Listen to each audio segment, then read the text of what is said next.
So thank you everyone for being here. Welcome to the Board of Health meeting. Ben, can you walk us through the procedures? Yes, sure. Hello everyone, I'm Ben Hartung. I'm the Public Policy Advisor for the Division of Chronic Disease and Injury Prevention. And I will be here facilitating the public comment process and running the webinar. So the way this works is that we will have a presentation today from Lenore Asbell for a proposed regulation. And after that presentation, there will be an opportunity for public comment. The public comment can be submitted through the Q&A questions application, which is, if you're attending on the web, you should see. And it also can be submitted by email to me, Benjamin Hartung at phila.gov, BENJAMIN.HARTUNG at phila.gov. And I just want to let everybody know that this webinar is being recorded and will be posted online pursuant to state and local law. So by attending and participating, you're accepting those conditions. And I'll turn it over to you, Cheryl, to start the meeting. Great, thanks, Ben. So we'll start. Do we have a move to approve the minutes from the last meeting? This is Jen. I'll make a move. Got it. All in favor? Aye. Any opposed? Great, thank you. Aye. So I'm now going to turn things over to Dr. Lenore Asbell to talk about a proposed new regulation related to congenital syphilis. Dr. Asbell, I just shared your screen. Can you see my screen? Okay, perfect. First of all, thank you all very much for allowing me to speak tonight and to explain why we are asking for this relatively small change in the regulation for congenital syphilis. So it's a screening issue that we're asking about. What we know is that there's been an increase in congenital syphilis this year, and that we've seen additional cases. And in doing so, we wanted to look for any missed opportunities for prevention. Last year, in 2018, before pandemic, the CDC put out an MMWR that talked about congenital syphilis in the United States, and they had seen nationwide a 261% increase from 2013 to 2018. And they found that there were several common missed opportunities, both a lack of adequate maternal care and timely diagnosis, and then treatment, an adequate time for treatment. So what they recommended was that in order to halt internal continued increases, that we should look at all of our cases and analyze them and see where we had areas for intervention. So we did that locally when we had an increase in syphilis over the past year. And we've also had a shift in syphilis in Philadelphia. So in about 2011, we had seen an increase in syphilis, but they were primarily, all of those cases, or most of those cases, were among men who had sex with men, and they had accounted for the vast majority of those cases. And in 2018, we did begin to see an increase in women, but we did not see that many congenital syphilis cases following that initially. But this year to date, we have 10 reported cases of congenital syphilis. This is the highest number of cases in well over 2 decades. And I started to say when I first got on the call that one of the very first things I did when I started at the health department was present on syphilis and removing the requirement for testing before marriage for premarital testing. And so this is sort of coming full circle as I'm asking for additional testing.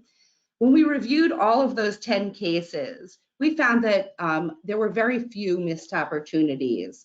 because most of the cases in the city of Philadelphia were among women who had either inadequate or no prenatal care. But that those who did have prenatal care, OBGYNs have been fabulous at following regulations and guidance. And in general, our OBs do excellent testing. And we rarely, when we review any cases, even if somebody doesn't have congenital syphilis, but we look at testing, they do an excellent job in the city of Philadelphia at following guidelines. So we have not had those as missed opportunities, but our guidelines are not necessarily as direct and strict as they should be. So what it says currently is that there should be testing at the first trimester, the third trimester, and again at delivery. In the state regulation is if the rate is above 4 per 100,000 people. And we have, at least in the 20-something years I've been with the city, the rate of syphilis has always been, unfortunately, above 4 per 100,000 people. So that's been the regulation. But it has not really narrowed down the timing in the third trimester. And when we have testing at the earlier part of the third trimester, it allows for intervention and treatment before delivery. And if we can complete treatment of the woman before delivery, we may be able to prevent a case of congenital syphilis. So why are we asking for this? Syphilis in pregnancy can cause miscarriages, stillbirths, newborn death, and severe lifelong complications.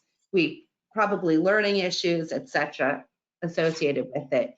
Even if we prevent an asymptomatic congenital syphilis case, we have cost savings because the minimum amount of money that's been reported for treatment of somebody asymptomatic, where we just know that they have a higher titer, they meet the case definition but no symptoms, has been reported at about $58,000 just for the treatment of that infant. So it would also be cost saving to add this in if we can then do public health intervention in that time.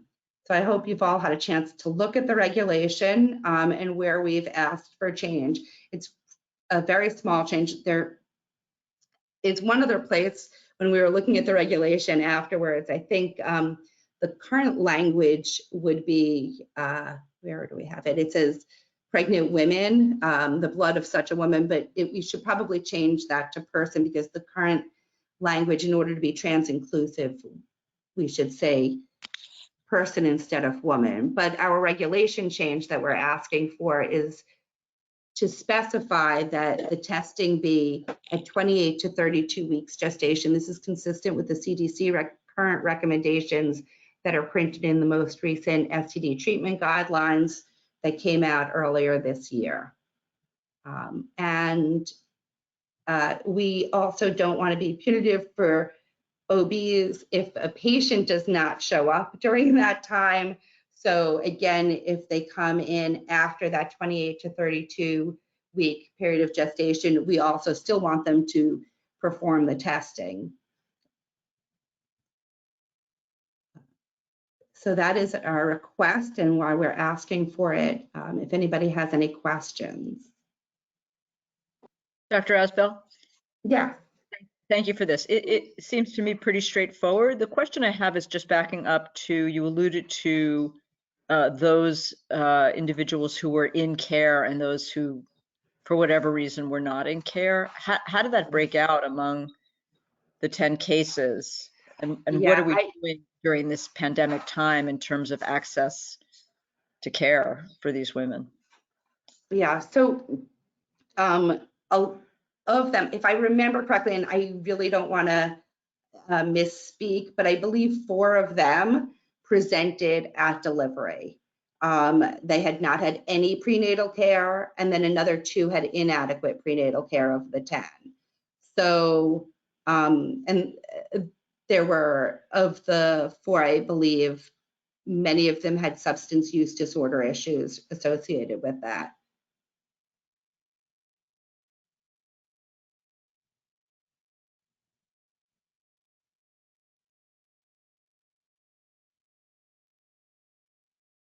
Any other questions or discussion points here?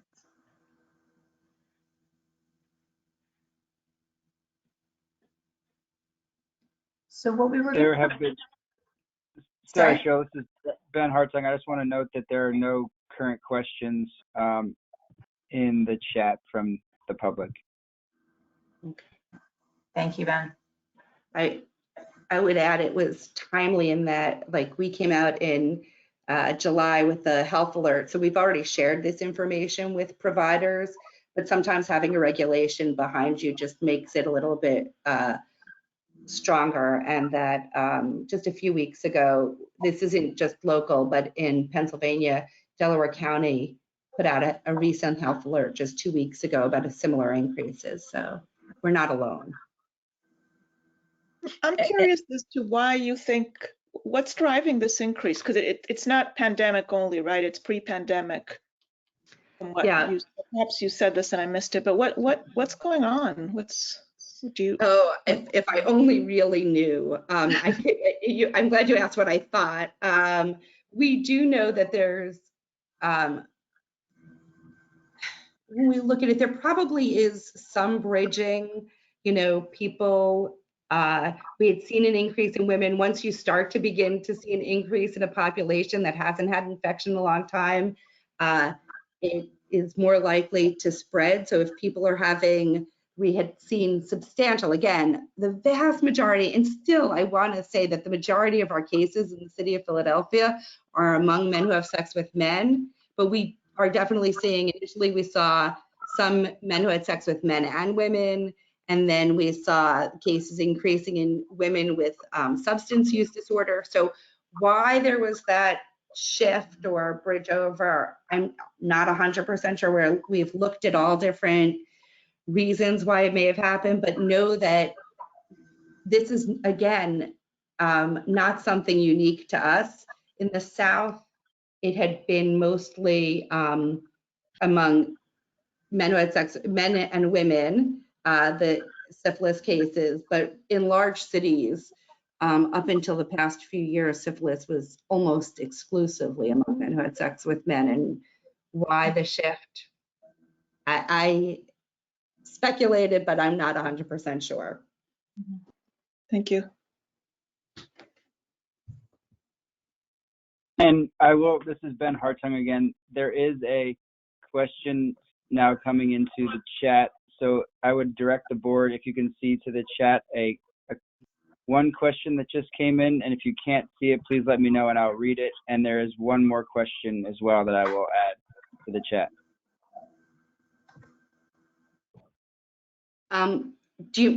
Cultural, do you mean, like, we did see that there were potentially more Hispanics were overrepresented in the cases of congenital syphilis, but I'm not sure that I have enough numbers to say that it was clear if that was your question. And no, it does not seem to be younger aged women. Just a quick question. You mentioned earlier that this change now aligns more with CDC recommendations. I don't know because I didn't have a chance to really look at it ahead of time, but is there any difference in terms of what any Acog recommendations? I want to just make sure that, hopefully all these are kind of lining up together. Dr. McNeil, I did not look at Acog recommendations before doing this, but I can and send, follow up. We can look to see if they have any differences in their recommendations. I know that they do recommend screening, but I don't remember when. Yeah, I don't know that they're that specific. The third trimester is definitely, but I'm not up to date on Acog. But from what I recall, it was same kind of language. It was third trimester, but I'm not sure that it was a particular time period.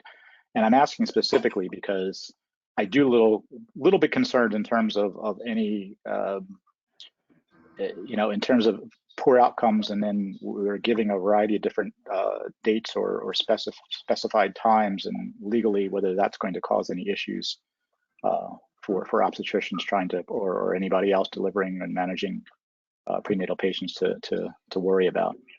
No, and I will say, like, when we were talking about it, we didn't want to box people in. But we were hoping that this would be sort of another piece of education that went along with it.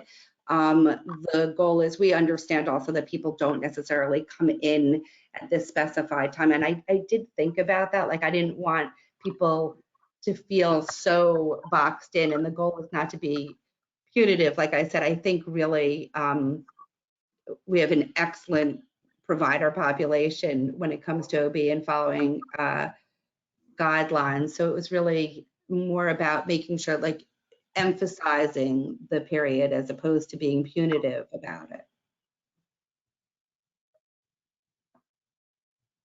Just Scott, doing, the beauty of being on, I was just gonna say, the beauty of being online is the computer is at my fingertips. So I just looked. It is in alignment with ACOG in the American Academy of Pediatrics.